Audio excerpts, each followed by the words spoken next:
આગળ વધીએ એ પહેલા મારી અમુક શરતો છે. મને ગેસની બહુ જ પ્રોબ્લેમ છે અને માથું પણ બહુ દુખે છે. અત્યાર સુધી તો મમ્મી માલિશ કરી આપતી હતી, પણ લગ્ન પછી તમારે જ કરી આપવી પડશે માલિશ. પપ્પા મસાલા વાળું ખાય તો એમને પેટમાં બળતરા થાય છે, તો એમના માટે અલગથી શાક બને છે. તો લગ્ન પછી તમારે 2 શાક બનાવવાના રહેશે.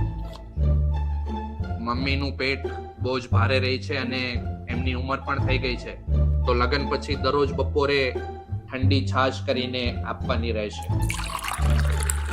ઘરમાં બધાના પેટ બહુ જ ખરાબ રહી છે અને ટોયલેટ અમારા ઘરમાં એક જ છે. તો ટાઈમ ટેબલ પ્રમાણે વારા રાખેલા છે, તો તમારે પણ એ ટાઈમ ટેબલ ફોલો કરવું પડશે. મોટા પહેલા જશે હંમેશા. હા, મને લાગે છે તમને મારી જરૂર નથી. આ નિરાંત ચૂર્ણની જરૂર છે. આ લેતા જાઓ, સામે છે દરવાજો. નિરાંત ચૂર્ણ, પેટ સહી તો દિન સહી.